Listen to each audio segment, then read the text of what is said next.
Anthony. Congratulations on Surrounded. A pleasure to speak with you. And I was curious, I love the action in this movie. What was kind of your approach to, filming these classic Western shootouts and, making sure the action seemed grounded but exciting? It's nice to meet you as well, and I love your background.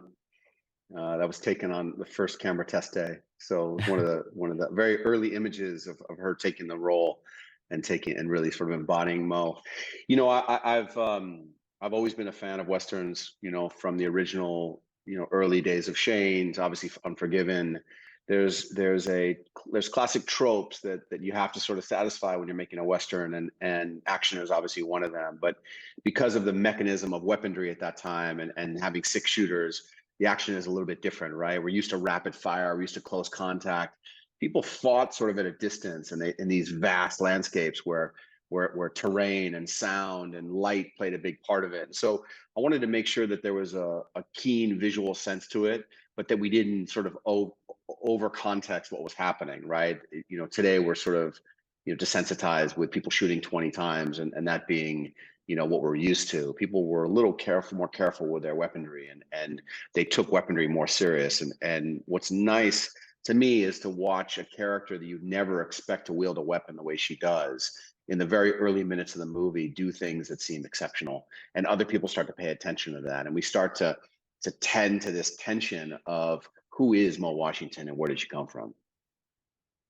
In this movie, you get to work with the late Michael K. Williams, and his scenes are fantastic. What really stood out about working with him and seeing what he brought to his character as the stranger, because those are some standout sequences. Well, we got a photo of him from 1998 today with us behind me that sits in my office. Michael was a dear friend of mine and someone that I loved and admired as a human being and as an artist. It's really my honor to bring this movie to the screen. It will be his last performance. We'll see. Michael brought a depth and an energy to everything he did. The way he embodied characters was the way that he essentially managed his own pain and stress and trauma. And so, in a sense, there was this tension of relationship when it comes to love and trust, violence and sort of peace. And what I love about this character is how he comes in from out of the night, and he's absolutely the character that she should trust the most. But in the course of one scene, we learn sort of a deeper story. And I think that movie within a movie, which is really this crux of sort of like being able to trust the time and the people you meet. I mean, in a way, her relationship with Tommy Walsh goes from unexpectedly distrustful to surprisingly trustful at the end. And in a way, they have no choice but to have this final duel. But you, in a sense, could easily just have seen them ride off in the sunset and take up some life of crime together, right? Yeah, for sure. And one thing I really liked looking into your background, you've done so many great music videos, and those are done usually quickly and at a budget. How has your background in music videos really helped you kind of hone your approach and voice as you've transitioned into feature films? I was a photographer before I directed videos, and obviously, after my video career, I, do commercials and made Monster and have worked at a very high level in the studio system, and then sort of independently. It all relates to sort of making choices, being able to feel something, and every director is different. Some directors need storyboards and need previs. I think that photography and music videos and short form commercials taught me to go somewhere, feel it, take pictures, come home, visualize, and just sort of imagine the sequence enough times that you know what it is. And then it's about communicating that to your team. So my process is really very hands-on. I don't like to storyboard. I like to go see locations, spend time there, visualize the sequence, dream it, and then figure out how do we do it. So Yeah, I really enjoyed Monster, and Surrounded tackles a lot of similar ground with looking at social issues and really exploring kind of the shades of gray. Can you speak to finding these projects that clearly really resonate with you and have some solid depth to them?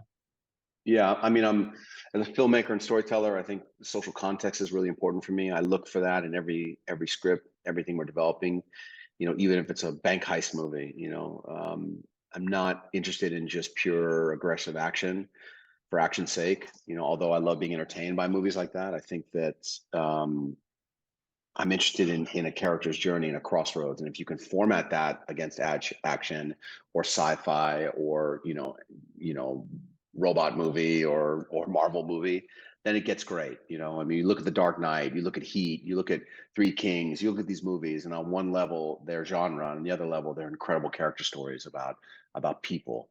And so Monster, yes, is about the trial of a 17-year-old kid for murder, but that's on one level. On so many levels below it, it's about the context of time and our broken system, and about a child sort of getting away from his parents and being curious. Same thing with Surrounded. It's a Western on many levels, but in a sense, it's two people meeting in the middle of nowhere that share trauma and actually see how their lives intermingle.